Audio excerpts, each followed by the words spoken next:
एक और बड़ी खबर दर्शकों को दे दें, एक बेहद बड़ा अपडेट। गाजा पर इजराइल ने भीषण हमला किया है और हमास का टॉप लीडर सिनवार इसमें मारा गया। हमास नेता मोहम्मद सिनवार हमले में ढेर हुआ है। हमास के नीचे हमास का कमांड सेंटर था।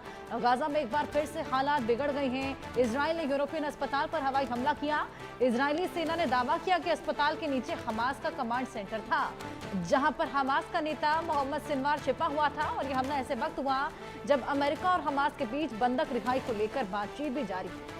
स्ट्राइक से कई लोग मलबे में दब गए। गाजा में एक बार फिर से तनाव अपने चरम पर है। और वहीं मंगलवार शाम इजरायली दक्षिणी गाजा के यूरोपियन अस्पताल पर हवाई हमला कर हमास के टॉप लीडर मोहम्मद सिनवार को निशाना बनाया। और ये वही मोहम्मद सिनवार है जो अपने भाई यहया सिनवार की मौत के बाद हमास के डिफेक्टो लीडर बन गया था।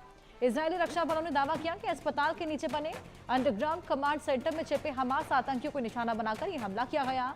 ये तस्वीर भी हम आपको दिखा रहे हैं। हालांकि आईडीएफ ने औपचारिक रूप से मोहम्मद सिनवार का नाम नहीं लिया, लेकिन इजरायली अधिकारियों और कई सूत्रों ने पुष्टि की है कि टारगेट वही था। ये दो तस्वीरें आपकी टीवी स्क्रीन पर। हमास लीडर सिनवार जो कि इस पूरे हमले में ढेर हुआ है और इस अस्पताल के नीचे ये छिपा हुआ था, पनाह लिया हुआ था और इसी को निशाना बनाने के लिए ये अस्पताल पर एयर स्ट्राइक की गई। हालांकि अभी तक पुष्टि नहीं हुई है कि टारगेट वही था या हमास का ठिकाना था, लेकिन लगातार हमले जारी हैं। ये दो तस्वीरें जिस तरीके से अस्पताल पर यह बेहद बड़ा हमला किया गया। इजराइल ने गाजा पर बेहद बड़ा एयर स्ट्राइक किया है। अजय, ये दो तस्वीरें हम दर्शकों को दिखा रहे हैं। हमास का टॉप लीडर निशाना था जिसके चलते अस्पताल को टारगेट किया गया, लेकिन आम लोग जो अस्पताल में होंगे लाजमी है कि उनकी भी जान गई होगी। एक इंसान को टारगेट करने के लिए यहां पर इतनी बड़ी क्षति।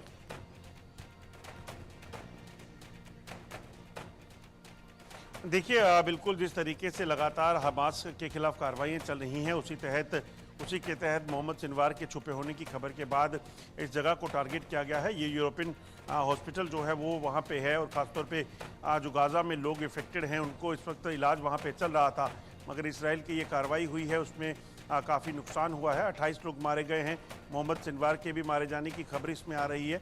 हालांकि अभी तक इसकी पुष्टि नहीं की गई है इजराइल की तरफ से या आईडीएफ की तरफ से या फिर हमास की तरफ से। मगर यह माना जा रहा है कि अस्पताल के नीचे इसका छुपने का ठिकाना था और इसीलिए ये कार्रवाई हुई है। दरअसल आपको ये भी बता दूं कि इजराइल में जितने भी हमास के जो टेररिस्ट हैं या कमांडर हैं, लीडर हैं, ये इसी तरह से आम लोगों के रिहायशी इलाकों में जो है अपने आप को छुपाने का प्रयास करते हैं। ये पहला मौका नहीं है जब इजराइल ने किसी अस्पताल को टारगेट किया हो। इससे पहले भी इसी तरह से कई बार जो है ऐसे इलाकों को टारगेट किया गया है। ठिकाना बनाना और ये सोचना कि वहां पर हमला नहीं किया जाएगा, लेकिन ये आम जनता के लिए बेहद खतरनाक